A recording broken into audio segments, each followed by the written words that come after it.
Good evening, everybody, and welcome to another edition of The Guys Who Stare at Stats. I'm Cade Kennedy, along with Andrew Santangelo. Connor Gray will join us shortly. We have, well, a lot more than I thought we would have to talk about. If you would have asked me a few hours ago, I probably would have said, this will be a nice day. We'll recap the NFL, we'll recap college football. We got a little bit more to talk about, but we'll get into it in a little bit once we have all three of us here. But starting with the question we always start with, the most important question of the day, you could say. Andrew, how are you doing today? I'm doing pretty well. Very odd week here on campus. No home Northwestern athletic events, so very, very strange there. But I'm doing pretty good. Ready to dive into some of this. Hope you're doing well. I am doing well. We have a wild time here as I just realized that darn ESPN is going to be crazy here for a moment as we get our OBS set up, because every once in a while our computer doesn't like to work, as you know, on this show. But we can get started going right into it with the MLB standings, starting with the American League. The Yankees, man, they just keep holding on. They just keep holding on for that 5.5 game lead they have. They're turning it around a little bit. It was a big lead. It got close. Now we're back to here. But a 5.5 game lead nonetheless over Toronto, and the Blue Jays just keeping it going there. The Rays are a game behind them. It's getting to just more and more of a tough race than the AL East. Without question, Yankees doing what they have to do. That's the benefit when you get out to a hot start. Is you got games to play with, basically. Obviously, they've been a little banged up. They get one guy back today in Bader. Then they lose Montas, though, on the 15-day DL. So they're IL now, so they just can't kind of seem to stay healthy at this point. Obviously, Aaron Judge should be MVP this season, has carried the team to this point, and we'll see how they go. But, no, Yankees doing what they can to survive, and that's all they have to do when you get a big lead. And those of you in the chat, we have not done the Bedlam conversation yet. We're going to get to that a little bit later in the show once all three of us are here. We're going to kind of keep that under wraps for now. This is going to be a fun subject to talk about, being, having people on both sides of the argument there. But getting back into it, looking at the AL Central, the Guardians currently in first place. A 4-game lead over the White Sox, and the Twins 3 games behind Chicago there. So everyone fighting it out. If you're the Twins, it's looking pretty rough. Of course, ESPN's playoff predictor, only a 0.4% chance that the Twins even make the playoffs at this point. Yeah, the Guardians basically knocked out the Twins with their big series this past week, and Guardians took advantage and did what they had to do to win. Basically, not mathematically, but basically eliminating the Twins there from the AL Central race and really putting the Guardians in the driver's seat. White Sox obviously still have a shot, but they got a lot of room to climb there with not many games left to go there. I think 15 games left. And I know we always have joked about it throughout the season, but we finally have a contender. The White Sox, with that perfect 0-run differential, they've done it, folks. 76-71 record and a perfect 0. We've talked about, maybe someone will get close enough. Texas was at -4 for a long time. We finally got someone to hit that 0. Now they just need to hold on to it. We need a neutral color. Obviously, green means positive, red's negative. We need 0 is nothing. We can't have red up there. Yeah, I don't know why we have a red 0. That's not a negative. You're not losing games. I mean, come on, ESPN. What are you guys doing? But then the Houston Astros in the AL West, they have clinched a playoff spot. They have wrapped everything up there. If you look at it down here, they have that magical X by their name that you want to see. They have clinched the division. There is no one else that is going to get in the Astros' way. They have made the playoffs, and that is a huge ticket to punch for them, as you would expect the Astros to do, though, this year. Yeah, absolutely. I mean, they're going to be there every year, just like the Dodgers. They're the teams you can almost just circle as locks coming into the year. Obviously, it's a shame Seattle's having a very good year, just obviously way not as good as Houston, but Houston's going to be back. They'll be the 1 seed out there in the American League, and we'll see what's able to happen there. Yeah, we will have to see. Seattle, of course, an 81-65 record. They have a 99.5% chance. They're almost a lock for the playoffs at this point. I don't want to jinx, though. It is Seattle sports, and depending on which team you are, that can have a very positive or negative connotation. Looking at the National League, though, it's a one-game race between the Mets and the Braves. Each team with 55 losses. The Mets have 94 wins. and the Braves have 92 wins. What a battle this has been between these two teams. Just both of them on big win streaks right now. Both teams just continuing to fight for that top spot there. Yeah, no question. I'm not going to back away from what I said. I still think Atlanta takes this division. I think one thing that people forget here is look at Atlanta. They're 92-55. Mets are 94-55. Braves got 2 games in hand. So basically, they control their own destiny because if they take advantage of those games, you're now evened up and tied for that first spot at 94-55, both teams. So I'm going to lean Atlanta here still. I'm not backing away from that. I get it. Obviously, we got 15, 16, depending on which team you are, games left, but one game's obviously not that much there. So I'm sticking with Atlanta. I think they've obviously went on a run to win the World Series last year. I think they got another run in them. I mean, I agree. I think the Braves are going to do what they're going to do. It's hard to knock a defending champion out. Definitely. They have the experience. They have everything. And, I mean, I say this for all intents and purposes. It's the Mets. Something always happens to the Mets. Even when they're good, it's the Mets. Something might happen to them. That's just that magic or bad luck they have depending on the year. Now, if they were worse, who knows? Maybe they'd make a run. That's when it always seems the Mets are at their most dangerous. No, yeah, without question. Mets, they luckily clinched the playoff berth last night, but not the division yet. And that's where it's going to come down to and we'll laugh about another September collapse.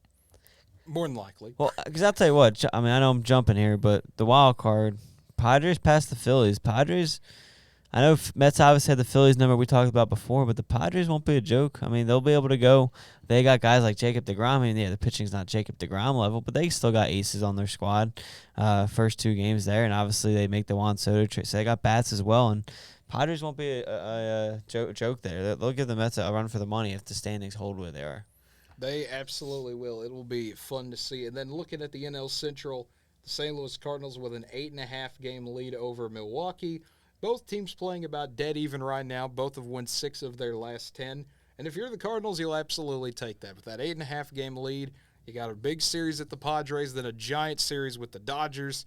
Those are going to be some big games on this road trip here for the Cardinals if they want to keep that lead. They'll keep the lead. I'll say this. When we're on the show next week, via Monday or Tuesday, we'll be talking about the Cardinals have clinched in a playoff berth. The division. I sure hope so. Because I think I saw last night the magic number 7 for St. Louis, which, I mean, hey, if they could just take 2 out of 3 from the Padres, take 2 out of 3 from the Dodgers, I will be way more than happy. It won't even be that. They'll take 2 out of 3 against San Diego. Brewers will drop games to the Mets this week, and you'll be just fine. By next week, we'll be talking about Cardinals clinching that division. All righty. Well, I sure hope so. And then looking at the NL West, the Dodgers have already clinched the division. And you're going to do that when you have a 22-game lead over the next closest team. They have absolutely buried everybody. They've won 9 of their last 10. They have 103 wins, the best record in baseball right now, which makes sense for the best team in baseball. Oh, no, they've already clinched the 1 seed. I mean, that's unbelievable in wrapped itself. everything up. I can see, sometimes you get a team get hot and they clinch the division by now, but it's rare you see somebody clinch the number 1 seed at this point, still with 15 games left. It is crazy to see, but hey, when you're winning 70% of your games, chances are you're going to be pretty good. Just facts, I guess is the best way to put it. But looking at the wild card, the Blue Jays have that 1.5 game lead for the first spot in the wild card. That would give them the 4 seed as of right now. The Rays are 1 game behind Toronto, but half a game above Seattle. So that would put Tampa Bay at 5 and Seattle at 6. So that would be probably the most favorable matchup, I would say, though, if you're the Mariners. I would think you'd want the Guardians out of that. Yeah, I mean, any of these teams would rather the Guardians than facing the Houston or facing each other there. So it's gonna be interesting. The only thing though is the winner of the Mariners Guardians would probably get the Astros. So do you want to pick your poison where you want first round, or do you want to say, okay, give me the tougher opponent there, but maybe a lesser? But here's the thing. Yeah. I mean, the Yankees aren't going to be any joke either. I mean, you're still going to have to go against Aaron Judge and company. So I know. That's the fun part about playoffs. Yeah. You always joke about picking who you want and matchups and everything, but in the end, I mean, the Astros and Yankees, Astros are going to say it's better than the Yankees, but there's still nothing to give up on. I think if you're the Mariners, too, going up against the divisional opponent, we've seen these guys, 19 times now at this point. We know who they are. We know who we are. Let's get at it. I think that'd be a fun series to see. And then looking at it, the Baltimore Orioles, man, I was really hoping they'd get in. We all were. We all were. They're, not America's team that kind of goes to the Mariners, but they're the dynamic duo, I guess I could say, of the American League. The underdogs that everyone loves to see succeed. But they are 5 games out currently, and it looks less and less like they'll make it every single day. But if you're the Orioles, this is still an amazing ride they've had. Oh, yeah, they made the season fun up until September. Nobody expected that. I mean, everyone thought they'd be the first team, if not the second team, eliminated from the playoffs. And here they are. They're going to be the last American League team eliminated from the playoffs, then between them and the White Sox. So, no, it was a fun ride, and they got a lot to be excited for here in the near future because they're only going to get better. They absolutely will. Looking at the National League, the Braves have a commanding 11.5 game lead for that first spot there, which would be the number 4 seed. And I mean that's gonna be a tough situation because if you're the Mets or the Braves, whoever loses is probably gonna be a 95+ win team sitting in that 4th spot there. That's not gonna be a fun matchup for whoever they draw. No, not at all. I mean, and again, we're sitting here picking and choosing again. But here's the thing. I mean, yeah, you obviously gonna sit here and say maybe the Braves and Mets are better, but the Cardinals are nothing to go home about. I mean, they got 2 arguably MVP candidates in the National League this year, in Arenado and Goldschmidt. So I mean, yeah, you fall to the 3rd wild card. Yeah, I'd rather probably face the Cardinals than the Braves or the Mets. But again, it's not a team that it's not gonna be a team that you're gonna just say, okay, yeah, we can face them. But and to your point about in the American League about facing divisional opponents, you could say the same thing. Would you rather face a division team because you're more familiar with them? So maybe if you are the Phillies, would you rather face the Braves or Mets just because you're more familiar with those guys and you know what maybe you have to change and get ready for? Or, I mean, here's the thing. Yeah, the Padres, they haven't really faced either one. So it's like, what team would you rather? But I do think the way the National League is in terms of the teams and the American League, that's going to be playoff teams. It's going to be more about seeding and whatnot comes on that side. And then, obviously, the Padres, like you mentioned earlier, have passed the Phillies for that 5 spot there. And the Brewers are 2.5 games behind Philadelphia. So it is going to be an absolute race to see here at the end, unlike the American League that kind of feels more decided, I guess I should say. Yeah, I will say this because, I mean, sometimes I forget myself, but even when I'm talking to people is there's no game 163 like usual in baseball. So really the Phillies won the tiebreaker. So really the Phillies have a 3.5 game lead because the Brewers have to be 1 game better than the Phillies. I don't know which way it goes for the Padres Brewers, but just as a Phillies fan, I know that obviously with this coming down to the stretch. So that is the nice part is the Phillies have the tiebreaker. Again, not sure who has the tiebreaker between San Diego and Milwaukee, but the Phillies, that is the nice part is they gain an extra game in that sense. Yeah, it'll be fun. I mean, it's always fun once we get down the stretch here. We get a lot to talk about going baseball-wise. It's just hard to think it's already almost October. We're, 2 weeks away now at this point? I think, a month from now, the wild card series will be over, I believe. I think we'll already be talking about divisionals. I could be wrong, but I'm pretty sure. Yeah, I think the wild card's like the 8th or something like that. And they planned it on a Friday, so it's just Friday, Saturday, Sunday, no off days, best of 3. Yeah. Just rolling them right out there. Yeah, that'll be fun to see how that works TV-wise, trying to pit that all with, if you have a Sunday wild card, we got NFL today, how are we going to spread this out and make it work? Because, boy, that will be some TV battles for sure. Well, maybe you remember, but I was actually talking to some of my family last night when we were watching the Eagles game on Monday night because now Joe Buck and Troy are there. So I forgot that Buck went to ESPN. So I'm interested to see when it comes to the World Series, who gets the World Series this year without Joe Buck? Yeah, I believe it's Joe Davis that gets it. If I remember correctly, they kind of had him as the number 2. He did Dodgers games as well. They'll just slide him right into that role. But it'll be weird having the World Series without Joe Buck. But I suppose I can't delay it any further because we were going to wait till Connor got here, but it is 6:05. He might have gotten sidetracked with other things. We could start with some recaps if you wanted to. We can do some recaps of the NFL. We could actually, I would say it, but as you can see here probably, audience, by my amazing amount of tabs of games, I do not remember where anything is. Okay, there we go. We can do the AP poll real quick before we get to it. So this is kind of hectic. When we try to plan things with certain people here for segments, things get moved around. So I apologize for us being a bit more out of order than usual today. But like just I said, one show. Yeah, just one show out of 81. We should be good there. But looking at the AP poll, Georgia staying number 1 in the country to the surprise of, absolutely no one except maybe one Alabama fan. I don't know. Alabama staying number 2, Ohio State 3, and you know the rest. Michigan, Clemson, Oklahoma, USC all staying put. Kentucky and Oklahoma State switch spots. Kentucky now up to 8, Oklahoma State down to 9. Arkansas staying at 10, Tennessee moving up to 11 as part of a big series of jumps. NC State moving on up to 12. Utah, the one-spot hop up to 13. Penn State, a huge jump up to 14. That's what happens when you go beat an SEC team at their place. You get a lot of love from the AP poll. Oregon, the giant jump for beating BYU. They're up to 15, and Ole Miss up to 16. Baylor does not move, and Washington comes in at number 18 for their big win. BYU falling to 19. Florida to 20 for their near-loss experience with South Florida. Wake Forest dropping 2 spots for beating Liberty by a point. Texas wins by 21, drops down 1. Texas A&M wins by 8 over Miami. They move up to number 23. Pitt falls to 24, and Miami all the way down to 25, a 12-point fall for their loss. So also, of course, someone pointing out in the chat, I believe this is Tyler, Kansas is robbed. Rank the Jayhawks. Just, you got to put them in. Also, rest in peace to BYU. Also, rank App State. So, he has some comments as well. And so, yes, this is Tyler. Okay, we got Tyler in the chat. So, we have him from a distance today. So, this is good information to hear. But, man, I mean, looking at it, there's a lot that I don't really disagree with. I mean, the top 7 staying the same. Kentucky and OSU switching is a little weird, I guess, but the way I see it, Kentucky has the more quality win with that Florida win.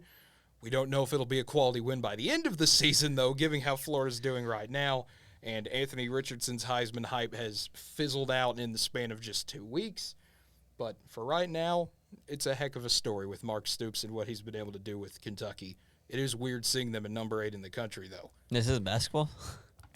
I don't know. It might. We got an undefeated Kansas and Duke this week. Right? We might secretly be in college basketball season.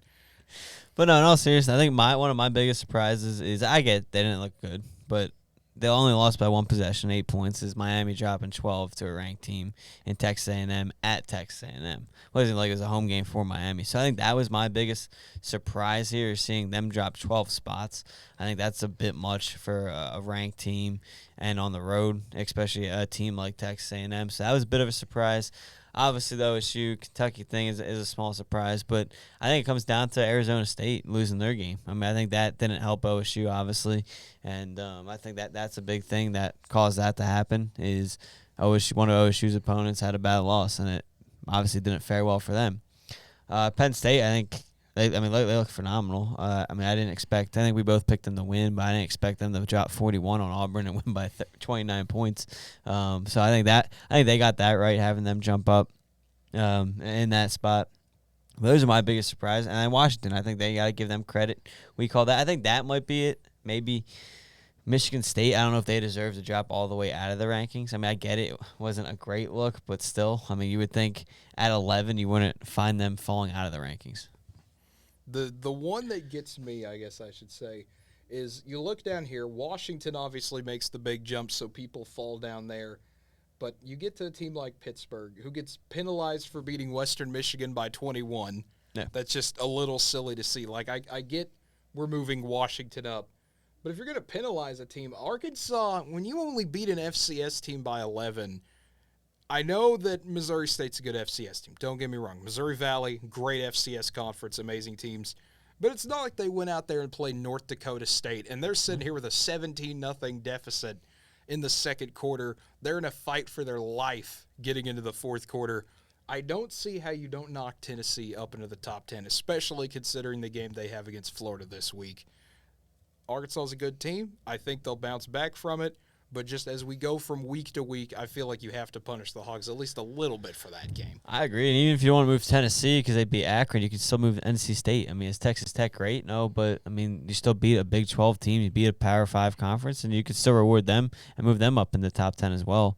So, I mean, yeah, I agree with you. I had us a surprise as well, especially when, I mean, I'm going to pull them just because, obviously, We talked about it quickly with the Nova game last week. Army took care of business and beat another good a top 5 FCS team by over 30 points. And so they took care of business. There's no reason why Arkansas couldn't have taken care of business. Yeah, I mean, I get that it was the Bobby Petrino Bowl, and there's a lot of things going on there, but also Tyler chiming in. Arkansas got the AP poll SEC benefit of the doubt. There you go. Yep. They got them SEC patches, so they got those powers. But to be fair, Tennessee is another SEC team, so there would be no problem flipping those two. There would have been zero problem there if we would have said, okay, Vols are your top 10 team. We believe in you. Don't lose to Florida. If you do, my goodness, we have to move Florida back in the top 15, and no one knows how good they are. But I guess we could just get into some recaps real quick. I guess I'll text Connor here in a minute, so we'll see if we need to just get into that segment or not, because I honestly do not know at this point. But we will keep moving along here. That AP poll is taken care of. We will move into the NFL. Well, we'll move into the NFL first. I had college football up there just to get a quick look at everything. But we've got to start with Thursday night. We'll get to Sunday, though, because, man, there was a lot of interesting things happening on Sunday. But starting with the Thursday night game, Kansas City taking on the Chargers. Absolutely crazy game, as always, with the Chargers and the Chiefs. They always have something fun going on when they get together. Chargers start with a 10-0 lead. They're bouncing right down the field. Kansas City looks lost a little bit, but then Patrick Mahomes and company, they pick up the pace, 10-7. That's the score going into the half. Chargers immediately get back up 17-7 starting the third quarter.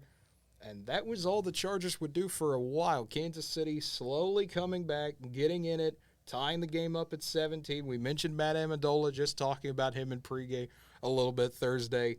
He hits a big field goal to tie the game, only 19 yards, but hey, you never want to be that guy. You don't want to play. You don't want to be Walsh here. You don't want to miss the chip shot. And then the real play of the game, Jalen Watson getting a 99-yard pick six, completely changes momentum for the game. Chiefs get a 27-24 win, and then Herbert getting injured late in the game. So, man, this was – I don't mean to say this is classic Chargers, but this is what they do. They play competitive. They just can't find a way to beat Kansas City. Yeah, I wonder if this game would have been different with Keenan Allen. I think he is that difference maker, especially 3 points, especially when you have a big pick six like that happen. So it'd be interesting to see how this game could have fared in a little different way. But no, Chiefs went out, took care of business. I mean, defense looked good at times, especially in that second half. After that, the early third quarter touchdown. So, no, Chiefs got what they had to do. Story of the weekend, comebacks, which we'll get into here in a little bit. But, I mean, hey, Chiefs don't lose at home, it seems like. And it's just they find ways to win, no matter how ugly or good it looks. Yeah, unless you're the Bengals, the Chiefs do not lose at home. That's just what they do. But you mentioned comebacks, and, oh, boy, we got quite a few of them to talk about as I start lining all these games up here. We have a whole lot of surprises that happened, I feel like. We had some comebacks. We had some almost comebacks. We had a whole lot of craziness. We have to start, though, with the miracle of all miracles. The New York Jets have won a football game, and they came back from double digits with a minute 55. New York winning over Cleveland 31-30. This has got to be one of the craziest endings. I want to say this is the craziest ending I saw this week, but we had 3 other games that were similar to this. Yeah, I would say this is probably the craziest one because it did take an onside kick and everything to get the job done, and they were able to do it. Credit to the Jets. I mean, everyone will make jokes and stuff about Nick Chubb not going down. He runs it in, gives the Jets the chance. I mean, if he would have just slid, game's over. Yeah, if you want to put blame on Chubb, go for it. If you don't want to put blame on Chubb, I also get that side of it. Remember, he also had three touchdowns in this game, so he definitely wasn't the problem. It was just, if he goes down, all they got to do is need the ball. So it's an interesting kind of argument on which way you go for it in that sense. But credit to the Jets for battling back. And I'll tell you what, that onside kick was phenomenal. Put in a great spot there to give them a chance. And credit to Joe Flacco. Yeah, I mean, this was absolutely crazy to see what happened there. To me, I mean, the Nick Chubb run, we can talk about that all day.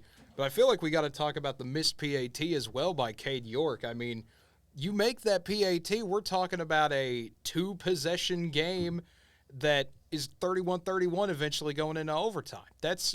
I don't think the Jets go for 2 in that situation. I mean, At least I don't think they go for 2 there. I don't truly know.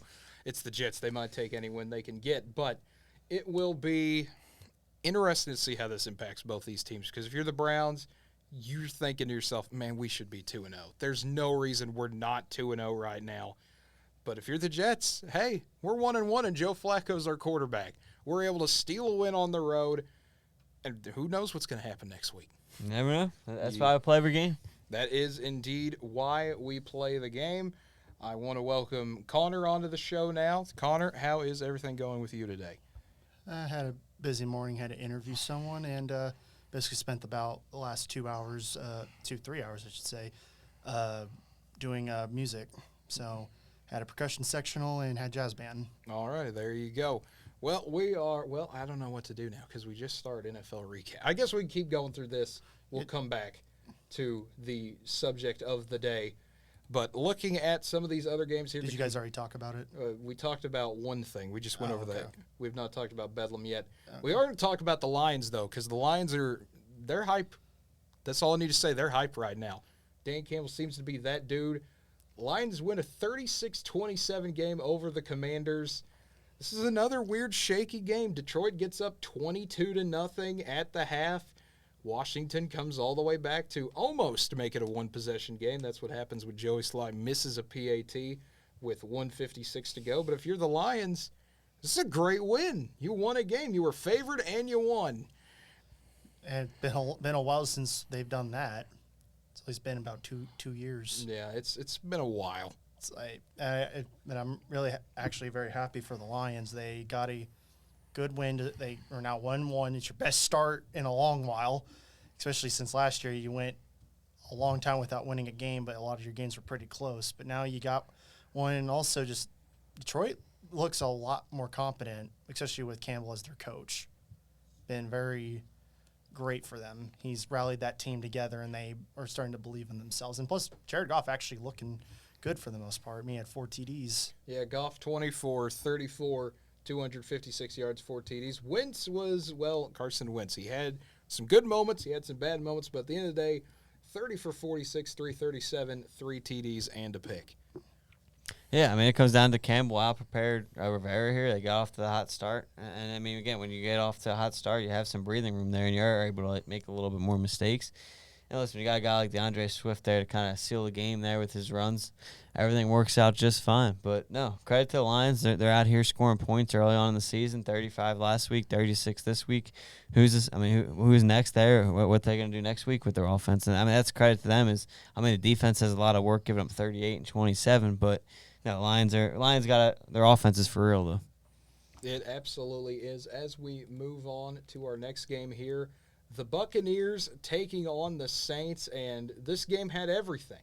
It had Jameis Winston throwing 3 interceptions. It had fights. It had every single thing that you could possibly want, and it even had the Buccaneers finally beating the Saints with Tom Brady as their quarterback. He was 0-4 against them. He finally gets that win. Well, they didn't win because of Tom Brady. Let me say that. Tom Brady looked just as bad as he usually did against the Saints. It took a lot for them. I mean, the defenses went back and forth, and then finally, Brady had the big pass in the fourth quarter, but I think really the defense won this game for Tampa Bay. Sorry. Hey, you're good. You're good. But looking here, I mean, Mike Evans obviously getting suspended for a game. Yep. That's going to be what we kind of expected. Every time he's with Lattimore, something's going to happen between those two. But, yeah, this was a defensive battle. I mean, the Saints have 5 turnovers and still outgained the Buccaneers by 48 yards. It was just one of those crazy type of games that you seem to get with these two. It's 3-3 in the fourth quarter, going like early in the fourth quarter, and that's where a lot of things happen. But also just like, Buccaneers finally woke up and did something. But it's weird how they won this game by 10, but it feels like the Saints offensively should have probably made this game even closer. Should have been like a 3-point game, or they should have won. But obviously, those turnovers are going to do you in.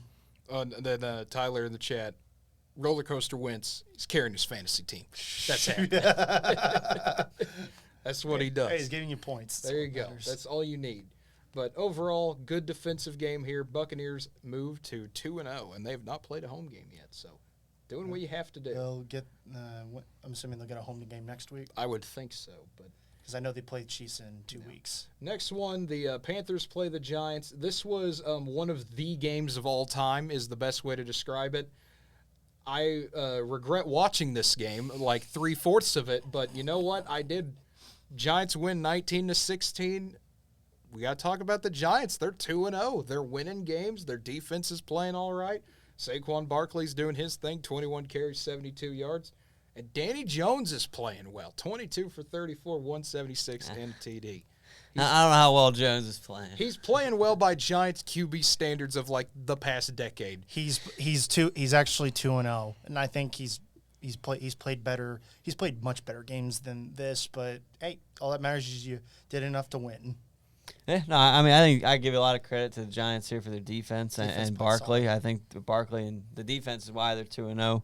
You hold Tennessee to 20, hold the Panthers to 16 here, so 36 points on the season, so already. But to me, I mean, Giants, we'll see what they're able to do. Obviously, Tennessee was impressive. I don't take much away from Carolina. But again, hold a team with Christian McCaffrey on it to 16 points is pretty impressive in itself. So that's my takeaway here from New York. Oh, and McCaffrey also had his first 100-yard game in a while. Yeah, So. they actually did give him the ball. So I guess Matt Rule listened to us on our show. He did give Christian McCaffrey more than 5 carries through 3 quarters. So you give him and Chuba a lot of carries. That'll help Mayfield out. Yeah. Also, this was a big game for Graham Gano. 4 for 4 field goals. Having a good day. Having a revenge game. Yeah, not a good day for Oklahoma people though. Baker struggled. Chuba Hubbard fumbled in a big spot. Didn't get much carries after that. So not good for the Oklahoma guy. Nope. We got Jalen, who we claim, and Kyler Murray. So we had something going our way quarterback wise. And I think Alabama and OU fans claim Jalen. Yes, we all love Jalen, and now Eagles. I claim Jalen. That's We for all sure. claim- This man has more of a right to claim Jalen than anyone else. Listen, I yelled about him fumbling the ball more than anyone else did, so I think that gives us a right. Not really. But the Patriots playing the Steelers, 17-14 here. Patriots getting the win, and my goodness, this was one of those games where you just looked at it and football's technically being played, but it was rough to watch at times. Question: how long until we see Kenny Pickett out there? I'd give the Steelers a few more games. They do play the Browns this week, I believe, or something along the lines. That's a game coming up. But I don't know. I would give Trubisky at least a few more games. Unless he does something really bad or throws like 4 interceptions in a game or something, I think they'll ride with him as long as they possibly can. Yeah, I don't think we see Pickett start any games this year. I think they're pretty set on letting him rest and take the year to figure things out that way underneath management and everything. And Trubisky's been in the league for a while, so I mean, I think this is Trubisky's year, and the defense is going to keep them in plenty of games, like they did here. So I think it's Mitch's year. Not to interfere, but it's like because they have Rudolph as QB3, so wouldn't Pickett come right out? Yes. After so if you want Pickett to ride the bench pretty much that whole year, that way you don't have to use him. That way he gets done. You would make him the third string use him as a last resort if you had to, if you don't want him to get hurt. You could do that, but I think it's more of they're just going to ride with Trubisky. I know, I get the whole thing. You're going to ride, especially you paid him a lot of money. Yeah. For like it's like a 2-year contract or something like that, and it was like even though he's not worth that money, they still paid him that, so you have no choice but to ride him as long as possible. But it's like one of those things, if you're not really concerned about wanting to start Kenny Pickett at all this year, if that's the way, like you said, they don't want him to really start at all, you would make him QB3. That way he's riding behind 2 veterans. You could do that, but well, you're not anticipating an injury, so I think if Trubisky goes down, then you're gonna go with Kenny over Rudolph because that's the better quarterback. But I think here, unless Trubisky gets hurt, you're not gonna see him. Like no matter how bad Trubisky plays, is what I was. Yeah, so you paid for him, you're gonna use him. I think is the kind of thing. No, I was agreeing with what you were saying. I was agreeing with it. It's just that I was like as you said, well, you don't want Kenny to start at all. I understand you're not going to anticipate an injury, but it's like if you don't because you said you don't want Kenny to really start at all. That's where you need to flip Rudolph and Kenny. That way you don't have to deal with that. But that's what I'm saying. If he gets hurt, you're going to go with Kenny because he's the better quarterback. Okay, Kenny still has a lot to prove on that. Still. I mean, Mason's got a lot to prove too. He's proven nothing in NFL. Literally everyone has a lot to prove in this situation. That's what I'm gonna say. I'm gonna say But also. but you're already automatically saying Kenny's the better quarterback. I'm like, Kenny still has not played a full game yet, so we'll see about that. We'll see, but also Trubisky did beat the Bengals. And I never. So I mean, we do have the greatest quarterback here. He did beat the defending AFC champion. That's true. But moving on here to the next one, ladies and gentlemen, it happened again. The Jags beat the Colts again. They have now beaten the Colts 8 straight times at home. Someone go help Matt Ryan.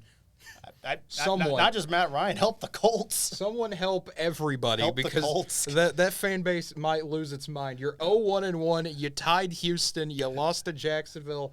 Everything is going wrong. Oh. Matt Ryan throws 3 interceptions. Best part about that Sunday. Oh, gosh. Best part about that Sunday. I had to go to work, but I met my friend John, who's a big Colts fan, because he likes a lot of the Indianapolis teams that are there. I asked him, so how about them Colts? And he just looked at me like, I hate you so much. Yeah. It made my day. It's a bad time to be a Colts fan right now. I don't know what you do if you're Indianapolis this year. You've come out in the worst humanly possible way, besides maybe losing to the Texans. Not gonna lie, Matt Ryan right now is making Carson Wentz look like he was actually better than the way they treated him. Yeah, No, Wentz is way better than the way they treated him, and he's better than Matt Ryan at this point in Ryan's career.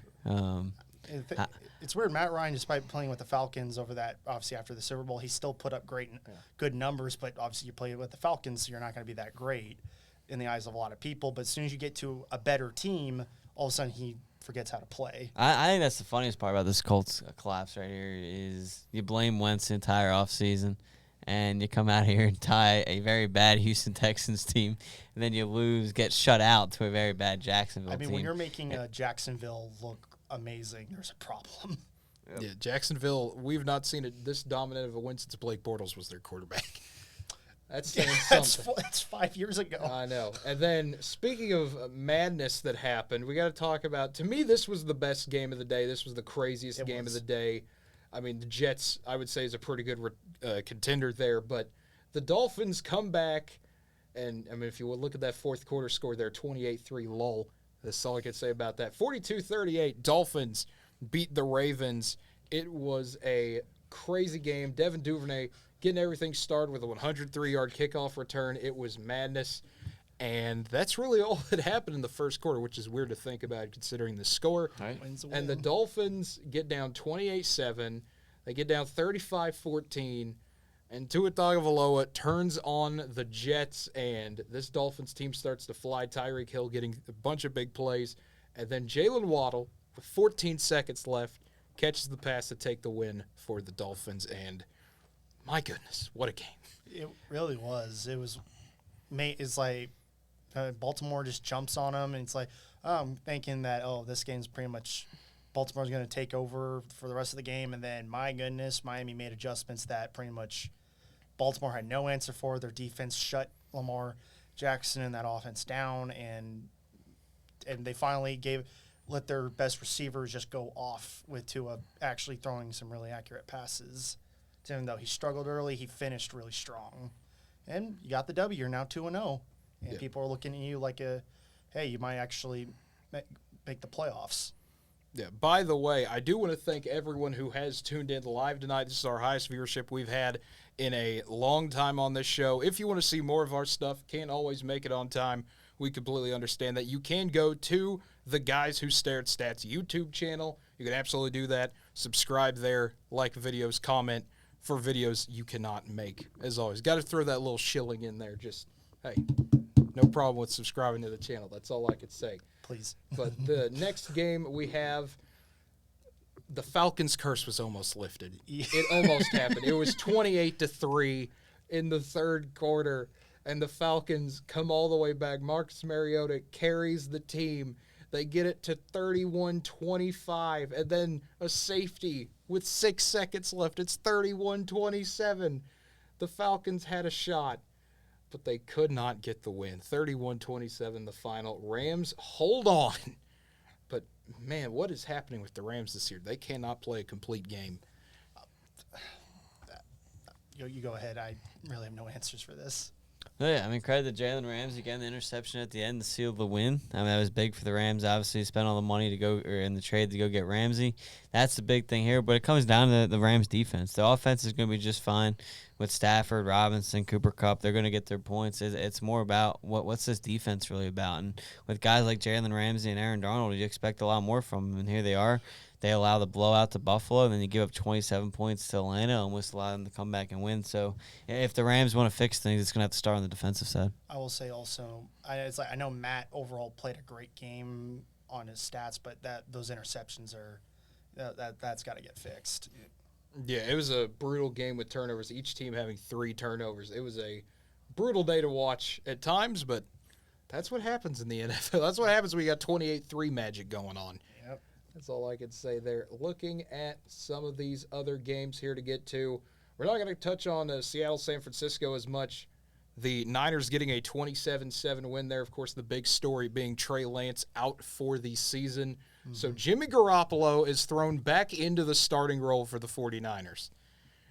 And he did what he was supposed to do. He came in through a solid game, whatever he had to play in.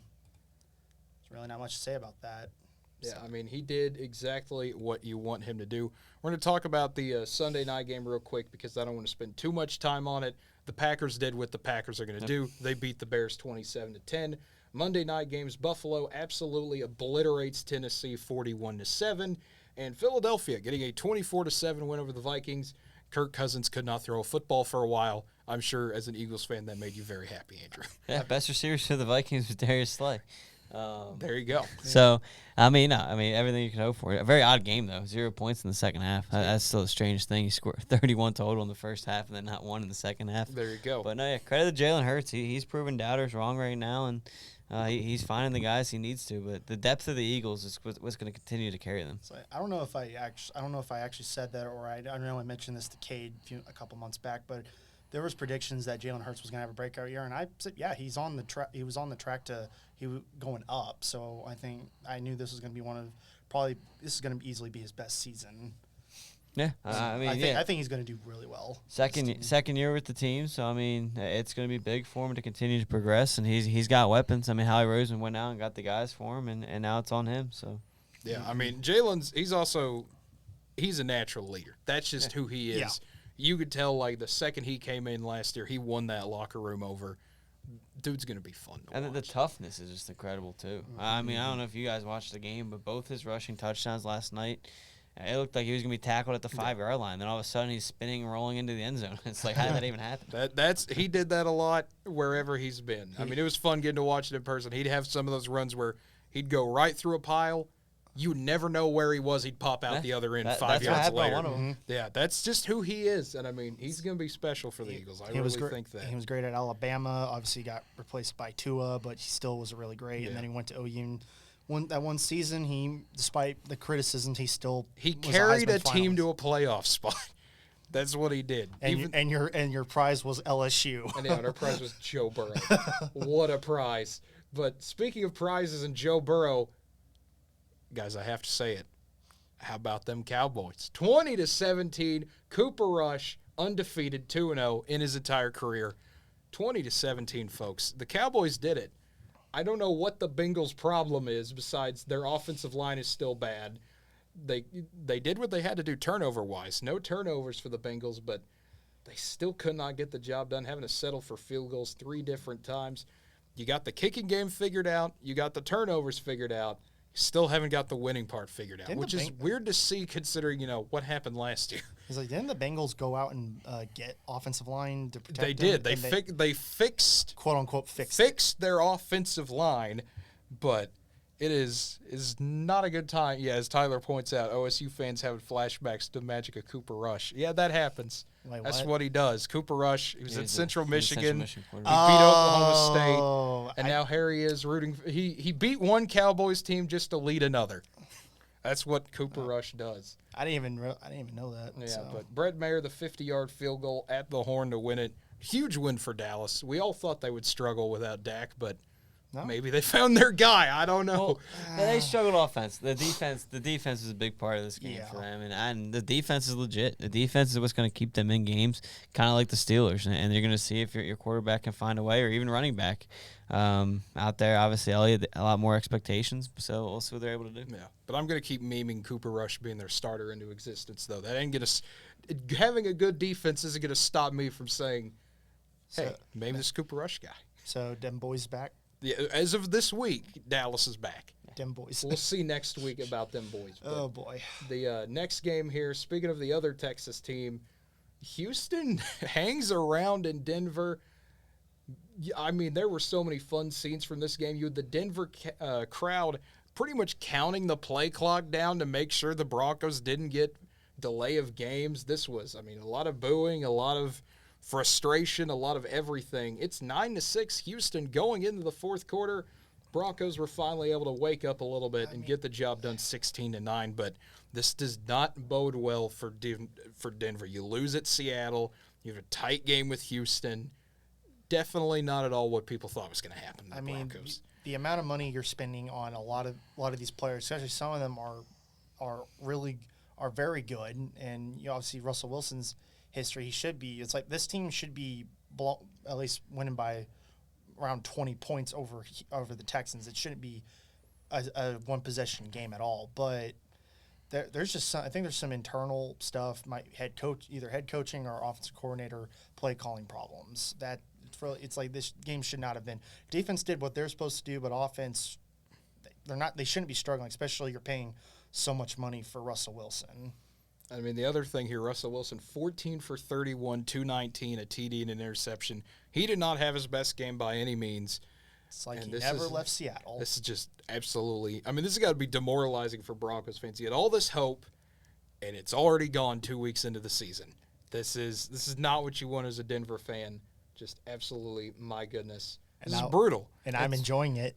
It's way too early to hit the panic button. You're bringing a new quarterback. It's going to take time to figure out. The defense is perfectly fine. You gave up 17 points last week, only 9 this week.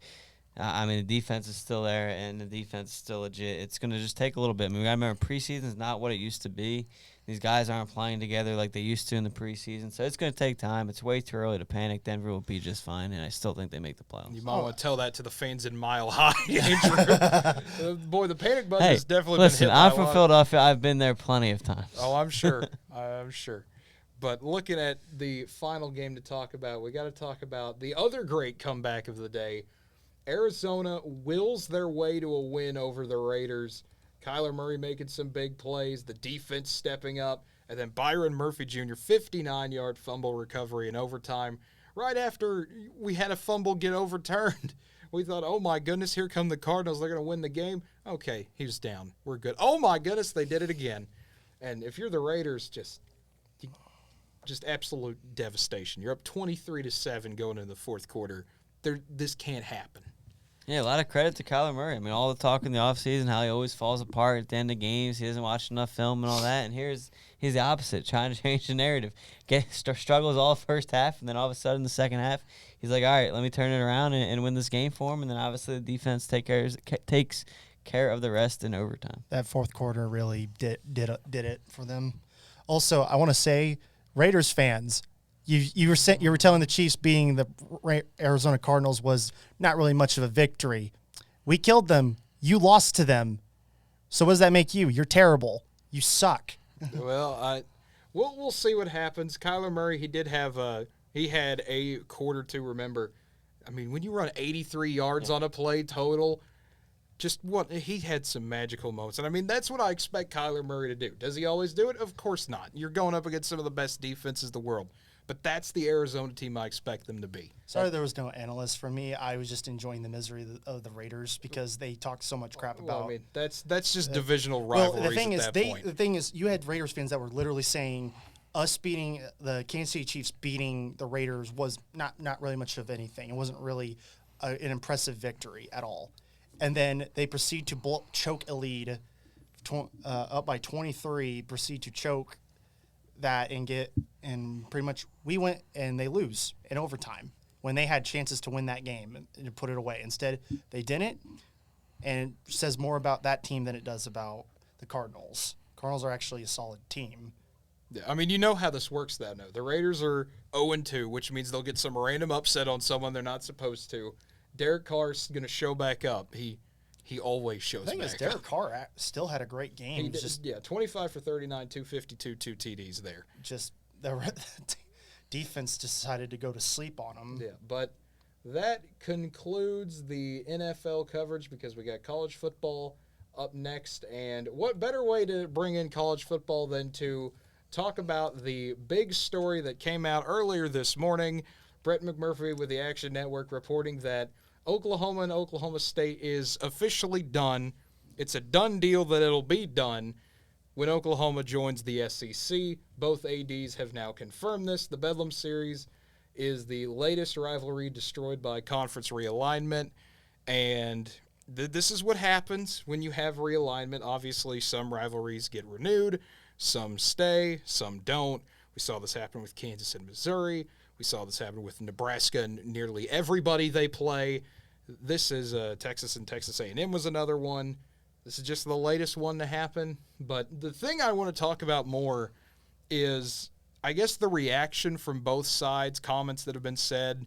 I know, Andrew, you were playing what Mike Gundy had to say earlier today, and he had some interesting words, I guess, about, this isn't our fault. We're just trapped in this thing. I don't know why we're getting into this. Brent Venables saying the same thing. I don't like losing rivalry games, but he didn't really know as much of the situation. But I guess it's funny because in true college rivalry fashion, both sides are blaming the other here. I mean, you wouldn't have it any other way in college football. That's what makes the sport great. If you're an Oklahoma State fan, you think OU caused this. If you're an Oklahoma fan, you think OSU caused this. Everyone has their own arguments here. So it's just a fun situation to look at. And then, of course, this news breaks out and OU says, hey, by the way, come get your Bedlam tickets here. Welcome to Norman. Yeah, I mean, I think some of the stuff Gundy said was right. I think we are pointing the fingers to the wrong. I don't think it's really necessary on any football program themselves, just because of, if you look at it. I mean, is it overall? It's OU and Texas. They obviously planned to leave and they left. But in the grand scheme of things, you already have your out-of-conference schedules planned. I mean, we joke about it. I mean, I can't remember the year, but OSU is Alabama in like 10 years. We joked about it before. I forget who OU plays, but they have games scheduled. So it's not worth trying to – we already have those contracts made. They're all under contract too, so you're going to have to break a bunch of contracts and everything. So it's not worth it in that standpoint. I mean, again, realignment's part of college football this day and age. I think a lot of people are overreacting. It is what it is. Again, football is just 10 times harder to get. I don't know if you guys saw, they're keeping the Bedlam Wrestling series. Yeah, that's not going anywhere. So when things kind of settle down and calm down, they're going to still try to find ways. So I don't know. I'm not as overreacting on a lot of different spots, but in the end, I mean, I think to Gundy's point on a lot of different stuff is, what is he supposed to do? He wasn't in those Big 12 and SEC meetings getting OU in Texas. He's not going to go through. I mean, really, in the end, it's – I don't know. I could be wrong, but I think it's more on higher up than even those coaches who – I mean, I don't think the coaches are sitting there planning their schedules. I think they're the ones finalizing it. But in the end, they're not going to go backtrack on a lot of different spots, especially – I mean, we talk about the early in the season games you're already paying teams, and – let's face it, some of those teams you're paying is saving some of those programs, and that's just the reality of the situation, and that's where it's going to come down to. So I think here again, I'm staying neutral with it. I don't really think it's on both sides in the end. But if you had to pick one, I lean OU and Texas because they were the ones that negotiated the SEC. Well, and it's like how I would look at it is that pretty much football is the only sport that's not going to have really any bedlam unless they meet in the postseason. Otherwise, you're never going to really see this. They'll either meet in the playoff game or they'll get maybe Sugar Bowl bid or whatever, something like that, where Big 12 and SEC will play each other. But basketball, they might do the occasional every so often play each other. Since they have the Big 12 SEC challenge, they'll probably play each other so they have that. Then you have baseball. That's never going to change. They always play each other. They always have the one game in between, and they'll still have a series with them. Wrestling, like you said, that's not going anywhere because really for OSU, they're trying to go up against as many people as possible, and they don't want to lose a prestigious, a good wrestling program that OU has. Obviously, it's not as great as Oklahoma State's, but OU still competes. So it's and are also ranked. So that's one thing. You just don't lose. Softball, they might still play each other. Who knows? But it's like football is the main sport that will never have Bedlam unless they meet in the postseason. Yeah, that's just how it's going to be. Which I think is, I mean, it's sad when you lose a rivalry. It always is. But to me, of course, being an Oklahoma fan, I see it as we moved to the SEC. We asked Oklahoma State if they want to continue the series. They said no. There we go. Okay. They don't want to keep it going. That's on them. I really don't think OU was going to want to have it going anyways. They probably just said it just to say I mean, to me, I would love to keep it going. I would not mind putting it in that Thanksgiving week slot. You add Texas and A&M back. You have Arkansas, LSU. You have Florida, Florida State. You've set all these great rivalries that happen during Thanksgiving week. To me, it's like I wish we'd keep it going, but if Oklahoma State said no and Oklahoma said, hey, we've tried to reach out, that's at least what Joe Castiglione has said, then that's just where we are right now. Yeah, and again, I think in 5 years, you might bring the game back. Yeah. I mean, again, I think it just has to do with what's already planned, what's already scheduled. You can't back away from all that right now.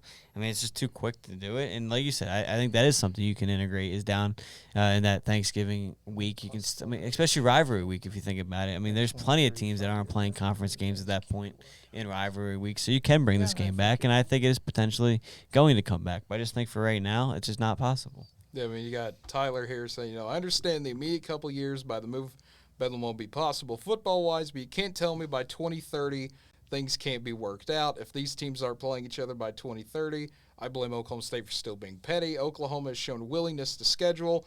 So, yeah, I mean, that's kind of where I am with it. Willingness, I don't believe it. I mean, I do. I mean, Joe C. has said, he's kind of one of those, we'll play anybody, anytime, anywhere. That's just who we are. We'll do whatever we want to do. I'd say give it about 5 years. They'll do probably an occasional – like every other year, or do it home and home, and then off, home and home, and off. Yeah, I mean, it just the thing is for OSU, they feel like it's too early too much in the wound for them to really want to do it again. Since feels like an act of betrayal, especially that's how the Big 12 looks at it. Which I find funny because OU's been trying to get out of the conference for a decade and has tried to drag other people with them. They've tried to get OSU to come along. OSU was more than willing to come along, but the thing is that this was just like SC was only going to take 2 teams, and it was OU and Texas. Yeah, well, I'm talking like the Pac-16 idea they had back in 2010. That whole thing just fell apart. It was not really one single person's fault. It was a collection of just not coming to a deal. Yeah, I mean, it was just a interesting time in football history. Because it's more just like the deals probably for all 14 the 14s that were wanting to come along just didn't work out. Yeah. It wasn't necessarily, OSU didn't want that. It's like, it's everyone, they didn't get the deal they wanted. Yeah. It'll be interesting to see how that plays out in the future. All I could say is, boy, these Bedlam games are going to be fun while we still have them. If you don't think this year, both sides are going to be riled up about this year, especially now, it's going to be a war. Hell, they're going to try. Well, I can tell you this: OSU, you're going to try to make this one as memorable as possible, even if it's the last one. I mean, if it's the last one, it's like, it's probably going to see something happen. I mean, yeah, the last one's going to have something happen. You got to have fireworks with it. But moving on, maybe a fight or two. Maybe. I mean, I will be ready for it. That's all I'll say. As someone who is wanting to see how that game turns out, I will be excited. But moving into college football recap time. Georgia takes care of business. What a surprise. Georgia is doing Georgia stuff. Tyler here saying that there's no backstabbing or betrayal going on. Conference realignments, every man for themselves. If the SEC didn't want OSU, that ain't OU's fault. OSU would have made the same move had the situation been flipped. I agree. I mean, that's just how the business works at this point. But there's nothing you can do now. The move has been made. That's all I can say about that. I mean, I agree. But Georgia, 48-7 over South Carolina. South Carolina got that late touchdown to avoid the shutout. But Georgia does what Georgia does at this point. They have become the second monster in the SEC to compete with Alabama. Yeah, I mean, I think overall they're better than Alabama, the way they've played. So far, yeah, I would agree. I would agree that Georgia is, they're number one for a reason. They're the best team in the country right now. This feels pretty much like last year. This is what Georgia's going to do. They're going to roll, and if they don't, they're probably playing a top 5 team. Yeah, exactly. And then the next one here, Oklahoma goes up to Lincoln and does what OU fans have been wanting to see for a long time happen. They got their blowout win. We get to celebrate 49-14. Oklahoma looks fantastic outside of literally one drive the entire first half. My goodness, I cannot say how happy I am to have a second half where I could take a nap and miss absolutely nothing. This is one of the most beautiful things I've seen in a while. OU's up 35-7 at halftime. The run game was working. Eric Gray, 11 carries, 113 yards, 2 TDs. He's averaging 7 yards a carry right now, which is what OU fans want to see. We want to see people run the ball, and we want to play good defense. We've done both so far. Oklahoma is doing everything they need to do. And when they've got Kansas State coming to town, and, for T. Kennedy 60, is this OU and OSU? I believe this one will be the last one in Norman. Next one will probably be the last one in Stillwater. From what I've speculated, it'll probably be 2024 will be the last year. Yeah, I think that will we'll have one hybrid conference year, which will be weird.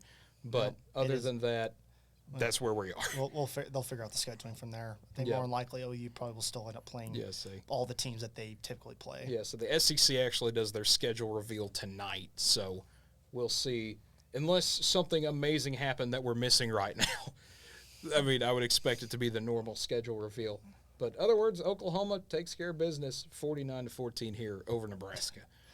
They changed the momentum quick in this game after that first drive. Like you said, both ways. The first offensive drive wasn't good, and then the first defensive drive was not good either. But obviously they turned it pretty quick there and got the job done. And I think, like you said, it's all OU fans wanted was one blowout, and they got it there, especially in Nebraska. I will say that obviously OU's first drive not that great. Second drive actually wasn't looking very good. And then Dylan Gabriel obviously broke that big run, immediately flipped all kinds of momentum toward OU. And Nebraska, their defense just had no answer for OU's offense, and Nebraska just forgot how. Thompson just was befuddled, didn't know what to do. Half the time he was getting sacked a lot, or a lot of things just were not going the way Nebraska was hoping for, at least trying to be competitive. But OU was just much better. Did what they probably should have done last year and beat up Nebraska. Yeah, That's just how I look at it. They did exactly what they were supposed to. Should have been 2 years in a row of blowouts, but obviously there was weird conflictions last year. Even though you could say Nebraska was better last year. Yeah, Nebraska had a better defense last year. They already fired their defensive coordinator after this game. Yeah, so that's 2 out of 3 gone now. You've lost Frost. You've lost your defensive coordinator. Things are not going well for the Huskies. They're 1-3, and they haven't been relevant since their first 2 years in the Big Ten. Yeah. Or at least remotely relevant. Yeah, when Bo Pelini was there. My goodness, what a time. And the next one here, USC rolling over Fresno State 45-17. Obviously, Jake Haener getting injured in this game for the Bulldogs. But the Trojan defense is looking good. They're forcing turnovers, doing what they're supposed to do. And that offense is humming right along. Caleb Williams, 25 for 37, 284 and 2 TDs. I know USC hasn't necessarily played a overall tough team yet, but it's kind of weird that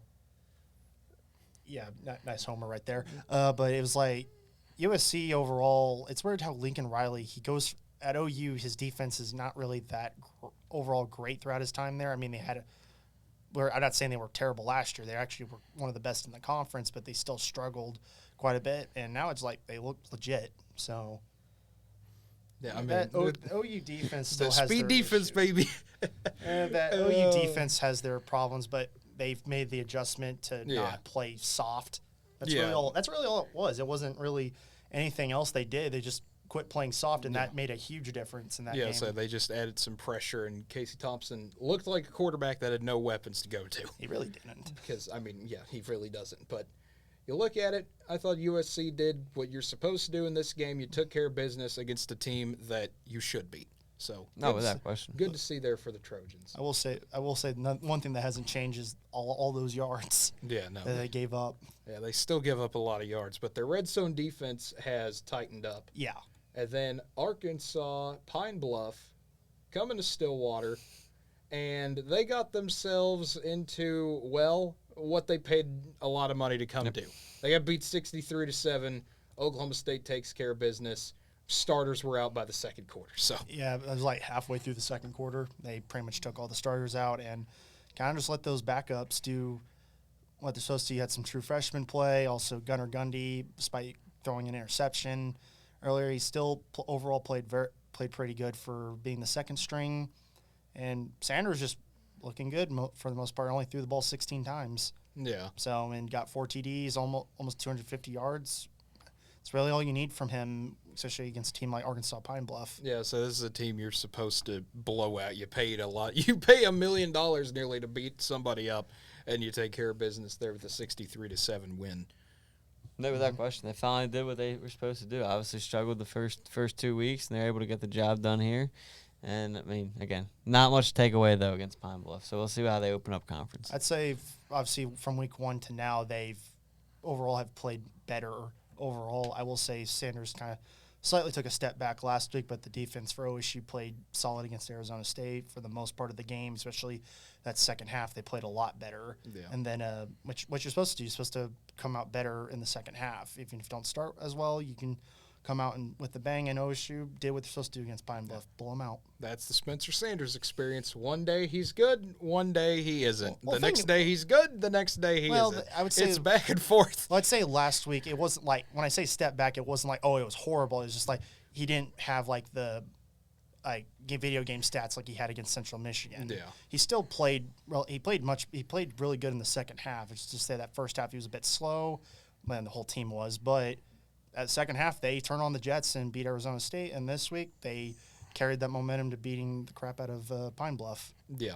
That's really all we can say about it. Yeah. Moving on to the next one. The Bobby Petrino Bowl featured a legendary moment. Never forget, Missouri State had 17-0 lead in this game. Just what a half the Bears had there. You're up 17-0. Arkansas comes back. It's 17-14. Missouri State doesn't give up.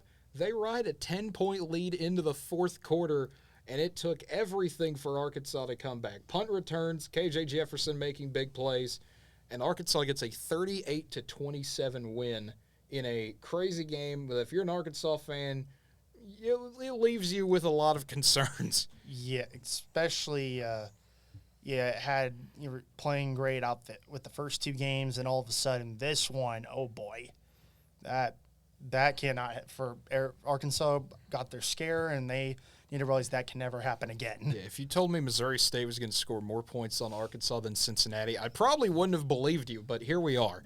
This is just the world we live in. I will say that might also mean Missouri State's also probably much better in the FCS than they were last year. Yeah, I would say Bobby Petrino, not a nice human being, but a good coach. He's a good That's coach. That's about all you not can a good say. Human being. Yeah, that's the best way to put that there. But Arkansas does find a way to win by double digits. Michigan State, the biggest surprise for takes a trip to the West Coast. And, I mean, Andrew, we talked about this on the show. We knew something was up because Washington was a 3.5-point favorite before this game. This is one of those, okay, Vegas clearly knows something that no one else did. And they figured out that Washington seems to be a pretty darn good team.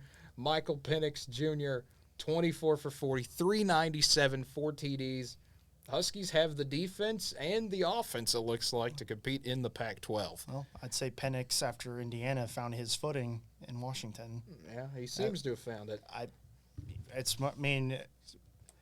can't really say much about that besides it was a butt whooping. I mean, Washington came in ready to play, and Michigan State kind of just didn't really do anything for a lot of the game, and Washington made sure Michigan State didn't have a chance to do anything.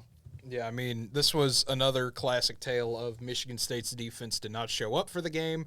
Washington's offense did.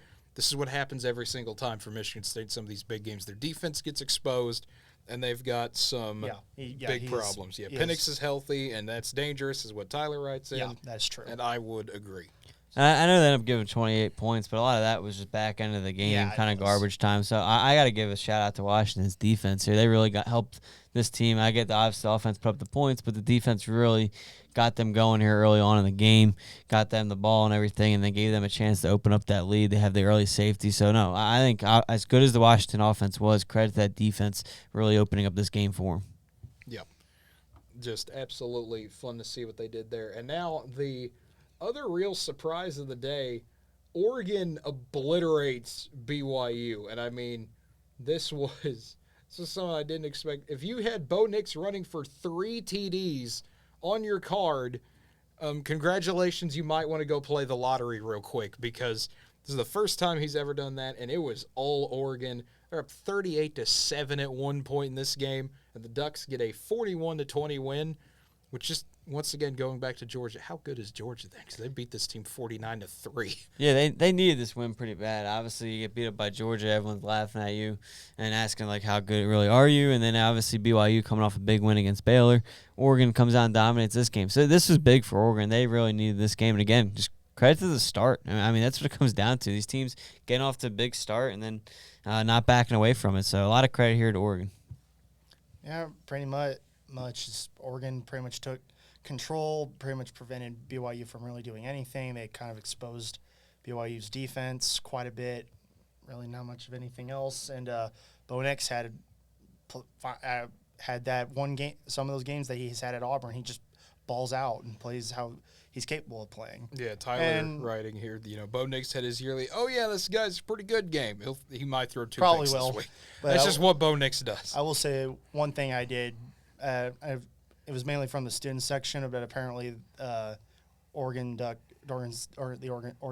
student section was saying F the Mormons. Yeah, they said that, and then, of course, you have the apologies and all that, which I don't understand, because you have Mormon players on your team. You have, from what I saw, it wasn't, thankfully, all of the student section, but it was just a little pocket of them. And thing is that makes that even worse on that those people that said that was that BYU came out with a flag to honor one of the Oregon players. Yeah.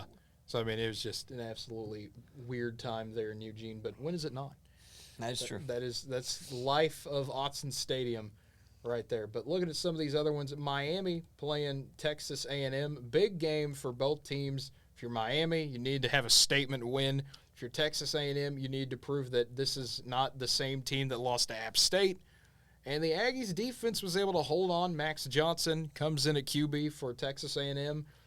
You could not really tell there was a difference at quarterback. Johnson, really 10 for 20, 140 and a TD. Offense looked exactly the same, but the defense steps up. Also, Mario Cristobal decided he wanted to kick some red zone field goals, and all of that culminates in a 17-9 Aggie win. I think this game mainly shows that A&M's defense is legit. The problem is that A&M has no QB. That's really their major problem.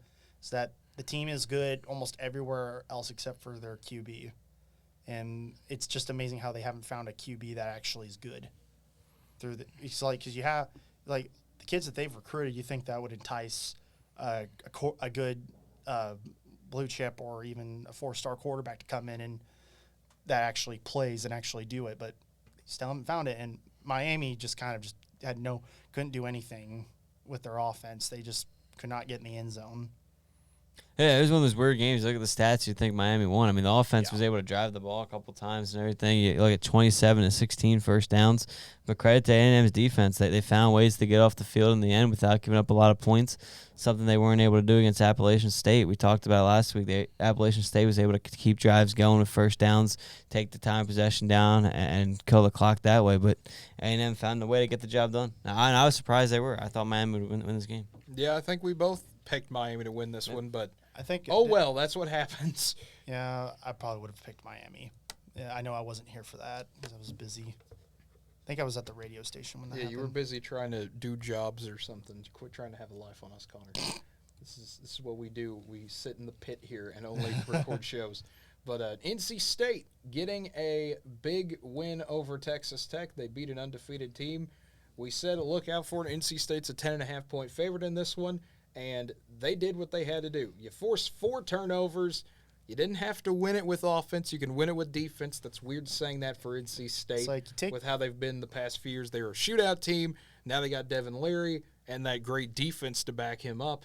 27-14, like I said, big win for NC State, showing that, hey, we can win against Power 5 teams. Absolutely. Jumping out big against the Big 12 team, obviously, shutting out Texas Tech in the first quarter.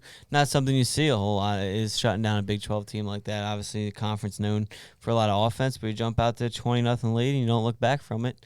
Credit to NC State offensively and defensively. And, again, we talked about it. They could have been a team to sneak into the top 10 in this week's rankings, but they just missed that on the outside. I will say, if you probably take away some of the major mistakes by Tech, they probably make this game a lot closer. I don't think they win the game, but definitely they could have their shot to win it. NC State played a great game. Defense did what they're supposed to do. That offense needs to pick it up a bit more, especially with some of the teams in the ACC that will kill you with offensive firepower. So, but great win by NC State, showing that, hey, we can win against Power 5 school. Yep, and then we have to talk about Florida. What are you guys doing down there in Gainesville? You beat Utah. You then lose by double digits to Kentucky. And then they get in a dogfight with South Florida. Like, my goodness, Anthony Richardson, 10 for 15, 112, and 2 picks. That hype's gone. Gary Bohannon, remember him? He was at Baylor. He did about the same thing. 12 for 28, 116, 2 picks. This was a game where South Florida had a lot of costly mistakes in the fourth quarter that prevented them from winning this thing. You missed a field goal to send it to OT. You had a fumble inside your own 30 that gave Florida the go-ahead touchdown. You had so many things go against you, and they still almost won this game. Really a game I didn't get to watch this one, but I was hoping South Florida would pull out that victory, especially just the way Florida was not playing that great. I mean, South Florida at one was actually winning the game, and then just they let it get away from them, and then just missed that field goal. And I think if they make that field goal, they probably beat Florida. I mean, there's a good shot. They would have taken it to overtime. It would have been a battle. I mean, who would have thought this is the same Florida team that beat Utah?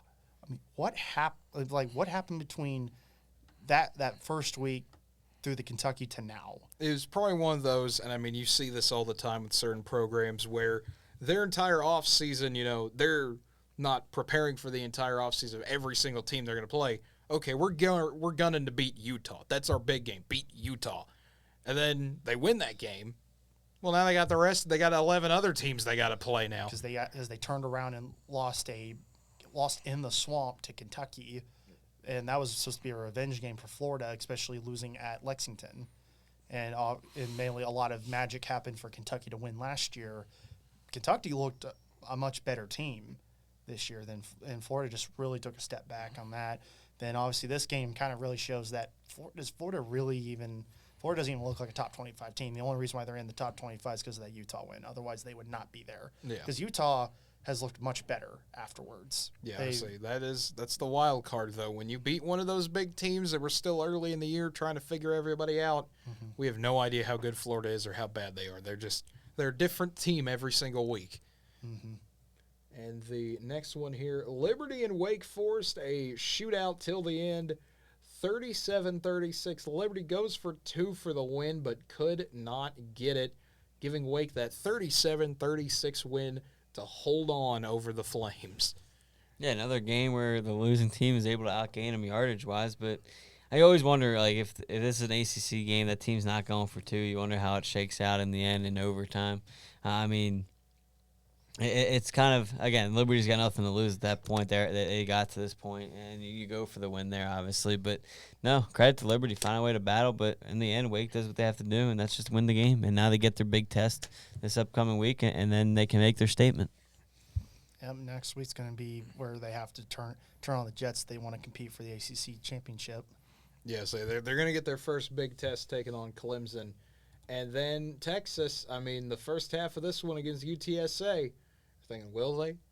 Could they? 17-17. Could it happen, folks? And then Bijan Robinson breaks a 78-yard touchdown run, and then Jahdae Barron a 44-yard pick six, and that put this thing away. 31-20 Horns led. and 41-20, Horns win. So we got to talk about, we'll talk about it, of course, more on Thursday, but they've got to go to a sold-out Lubbock. First sellout Texas Tech's had in 4 years. They're getting ready for a top 25 Texas team. And with Hudson Card in, he was able to, salvage what could have been a disaster. There were rumors that maybe a third-string quarterback was going to play for Texas. But Hudson Card comes in there, 15 for 23, 161 at TD, leads Texas to a comfortable win against a good Group of 5 team. Again, Texas did what they needed to do. Obviously, had a scary first half where you're tied with them going into the half, and then take care of business from start of the second half. That's what many would probably say Texas should have done that right early. I mean, they have the talent where they should have done it, but obviously offense getting – a really slow start. I mean, you get no points in that first quarter, and then you get 17 to tie it. And UTSA, they're a solid team, just made mistakes in that second half that kept that game from being close. And Texas did what they're supposed to do, and it made them look good. And we'll see how they'll fare against Texas Tech in Lubbock. Yep. And the next one will be the first of 4 non-top 25 games we talk about. The first one here, Marcus Freeman. He gets his first win as the head coach of the Fighting Irish. Drew Pine is able to salvage at least some part of the season so far, going 17 for 23, 152 TDs, as Notre Dame beats Cal 24-17. And this was a back-and-forth game. Cal had several chances to win. They got all the way down the field at the end of the game after a targeting penalty on what would be a Notre Dame interception. And, I mean, if you're Cal, you're Plummer there, man, did he put up a valiant effort, I guess is the best way to put it. But solid win for Notre Dame. You finally got your first one in the win column. Mm-hmm. Yeah, just like Texas. When you have a backup quarterback, you just got to find a way to win, and that's what they're able to do. It's not going to be easy, and it's not going to be pretty, but just get the win. And Notre Dame was able to do that with a solid offensive and defensive performance. I just kind of noticed we don't have Appalachian State or Troy game on there. No, we don't have that one. It was a big game with that Hail Mary and everything, but other than that, I mean, game was really good. Yeah, I mean, shout out to App State, but it's on ESPN Plus, so I did not watch as much of it as I would like to, I guess is the best way to put it. Well, I watched the game when someone posted it on YouTube. I went and watched that because my ESPN Plus is no longer This working. is the game I was looking at, though. Tulane and K-State. The Green Wave have done it. They're 3-0. They haven't been 3-0 since 1998. 17-10. Tulane said, hey, we got Michael Pratt. We're going to come out here and out-physical you. Yeah, he might go 13 for 26. Watch this defense, though. I was about to say, like, the defenses for both teams actually played pretty good. But offense for K-State, it feels like they overlooked Tulane because you beat the living heck out of Missouri. I understand Missouri's not a good team at all, but it's like you go from that to you're playing Tulane. Not saying Tulane's a bad team by any means. They're a solid unit of a team. I mean, they almost beat OU last year. Keyword almost. But it feels like K-State overlooked them and was looking toward the Oklahoma game rather than actually playing Tulane. That's what me and my dad talked about. We're like, this is not the offensively, that's not the same K-State team, but Tulane played a great defensive game and did what they're supposed to do to get the win. That's really all I can say about that. Yeah, I mean, this was, if you're K-State, a lot of things happened in this one. Number one, Deuce Vaughn got absolutely shut down at times. He had 20 carries for 81 yards, but there were moments where he was going nowhere fast. And, I mean, when you have those types of moments, you got to think about it. Yes, it was Tulane, but when you lose to Tulane, man, you got to look at going to OU now next week. They got all this tape on how to beat you. This is exactly what you didn't want to happen if you're K-State. This is brutal, I think, is the best way to put it. I think even like this game, if K-State would have won this game, it would have been close. OU's still going to take the mistakes that K-State made and still probably use it. It doesn't matter whether they win or lose. This doesn't look good for K-State. Yeah, I mean, Adrian Martinez, he had some bad misses. Yes, he went 21 for 31, but this is just absolutely, I wouldn't say panic button time yet. No. K-State, it's not panic time yet. The bells are about to ring. You just got to bounce back this week and make it close. Pretty much. Yeah. That's you just got to play good against OU. That's really the thing you got to hope for at this point. Yeah, that's what you got to hope for there if you're the Wildcats. And then, speaking of the other team in the state of Kansas right now, Jayhawks are 3-0. For the first time since 2009. We got to talk about one of the best offenses no one has seen, because I don't think anyone saw their first game against Tennessee Tech. That was on ESPN Plus. No one saw that West Virginia game. It was also on. This is their national TV debut this season. And my goodness, Jalen Daniels, 14 for 23, 158, 3 TDs, 12 carries for 123, and 2 more TDs. So this is a special Kansas team, man. They got Duke at home this week, then Iowa State and TCU. They could be 6-0. They could be 6-0. We joked about their over/under before the year at 2.5, I think it was, and here they already got it. Jason Daniels for Heisman. Yeah, there you go. Jaden Daniels for Heisman. There you go. What a guy. Kansas is 3-0. They deserve at least something for that. I don't know what you get, but 48-30, Houston players fighting on the sidelines. This game had everything. I remember saying this when we were doing our breakdown before the season. You guys kind of looked at me like I was crazy when I thought they could at least get 5-6 wins, and obviously making jokes about the other team would be Texas and all that. It was like I thought Kansas had a pretty easier schedule for their first at least the first 6 games, where they could at least get 5 wins out of that. Maybe drop one either to Iowa State or TCU, but it's like I think they obviously play Duke this next week, and that might be they played a tougher team in Houston, so I think you see Kansas going 4-0. I mean, it very well could happen. It'll be fun to see what Kansas does this year. I mean, it's the storyline no one ever thought we would see. I mean, we got Vandy going 3-1 to start. We've got Duke being undefeated. That hasn't happened in a while. We have a lot of crazy storylines to get this season started from teams you would not expect it from. And congrats and good job on head coach for Kansas. He's done a great job actually doing properly rebuilding this team. He obviously had to take over from Les Miles, but he's done a great job. Yeah, I mean, Lance Leipold, what he's been able to do at Kansas has been just absolutely amazing, which is why he's now one of the top 3 candidates for the Nebraska job. Yeah. Oh, boy.